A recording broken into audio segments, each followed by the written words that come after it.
এই সেই বিস্তীর্ণ মাঠ এবং জঙ্গলে পরিপূর্ণ। সন্ধ্যা লাগলেই শিয়ালের উৎপাত, সেই জন্য আপনাদের মাঝে নিয়ে আসলাম আজ একটি শিয়ালের গল্প। আপনারা জুতা এবং শিয়ালের গল্প শুনেছেন। সেই জুতা বাড়িটা ছিল জঙ্গলের ধারে। সে প্রতিনিয়ত গরুর দুধ পানে সে বাজারে বিক্রি করতে যেত। পথিমধ্যে শিয়ালরা তাকে ডিস্টার্ব করত। সে সময় সেই জুতা শিয়ালদের উদ্দেশ্যে বলতো, আচ্ছা আমি দুধ বেচে আসি, তোদের জন্য বাজার থেকে মুড়ি মুড়কি নিয়ে আসবো নি। যে কথা সেই কাজ। মুড়ি মুড়কি আর কতটুক নিতে পারে, ঠকানা দিয়ে কথা। অল্প চারটে মুড়ি মুড়কি নিয়ে সে চিটে দিয়ে মারে দৌড়। পরের দিন আবার যথারীতি শিয়ালরা খেপে যায় যে এত কম মুড়ি মুড়কি দেয়, এবার জুতাকে আর আস্ত রাখবো না, জুতাকে এবার ধরবো। শিয়ালের আবার লিডার আছে। সেই লিডার এই চড়ার যত শিয়াল আছে সকলকে নেমন্তন্ন দেয় যে জুতার কাছ থেকে মুড়ি মুড়কি খেতে হবে, তোমরা সবাই আসো।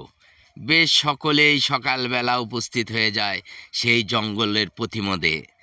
এর মাঝে যখন জুতা আসে তখন চারিদিক থেকে জুতাকে ঘিরে ফেলে।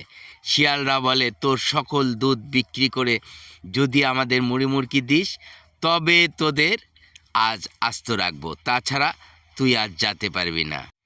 জুতা তখন বুদ্ধি খাটিয়ে বলে, তোদের আসলে আমি সেদিন কম মুড়ি মুড়কি দিয়েছি, আদতে আমি এই টাকাগুলো জুগিয়ে আমার মা বলেছে তোদেরকে বাসায় নিয়ে গিয়ে ভালোভাবে মাছ মাংস দিয়ে ভাত খাওয়াবে।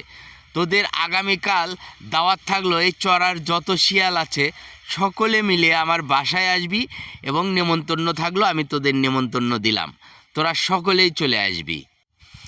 এমত অবস্থায় পরের দিন সকল শিয়াল জুতোদের বাসায় যায়। জুতোকে তখন দেখা যায় না, জুতোর মা তখন উপস্থিত ছিল। জুতোর মা বলছে, আমি একা মানুষ, জুতো একটু বাইরে গেছে, মাছ মাংস রেডি হয়ে আছে, তোদেরকে তো খেতে দিলে তোরা মারামারি করবি, ঝগড়াঝাটি করবি। এই যে একটা করে খুঁটি পুঁতেছি, একটা দড়ি এবং একটা করে চারি আছে, এখানে তোদেরকে বেঁধে বেঁধে আমি খাওয়া দেবো, তাহলে তাকে অন্যের ভাত কেউ খেতে পারবে না, যার যার ভাত তাই তাই খাবি। শিয়ালরা রাজি হয়ে গেল। শিয়ালরা তখন সবাই গলাতে দড়ি বেঁধে খুঁটিতে বেঁধে দিল এবং জুতার জন্য তখন অপেক্ষা করতে থাকলো, জুতো মাছ ভাত আনবে। এ সময় সেই জুতোর মা একটি গীত গান গাইল, জুতারে বাবা লাল্লাটি নিয়া বারা, জুতারে পুত লাল্লাটি নিয়া উঠ। এই কথা শোনার পরে জুতা ঘরের ভিতর থেকে বের হয়ে লাল একটা লাঠি নিয়ে সপাসপ সকল শিয়ালকে বেড়াতে থাকলো। বেড়াতে বেড়াতে শিয়ালরা দড়ি মড়ি চিরে সবাই পালাতে থাকলো। এখন শিয়ালরা চড়াই গিয়ে আবার সবাই এক হলো, কি করা যায়? জুতা তো আমাদের আচ্ছা শিক্ষা দিল, জুতা এভাবে মেরেছে, আমাদের গা পিঠ জখম হয়ে আছে, মুখ দাঁত ভেঙে গেছে, এই যে দড়িগুলো ছিঁড়ে ছিঁড়ে এনেছি, এই দড়ির জন্য আবার বুদ্ধি করে সে আমাদের মারতে পারে।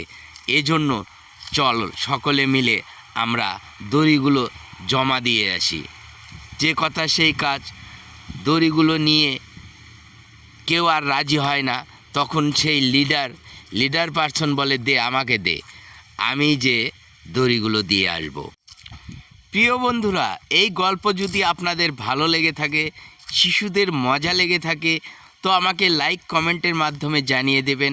আমি পরবর্তী পর্ব আবার পরে প্রকাশ করব। ধন্যবাদ।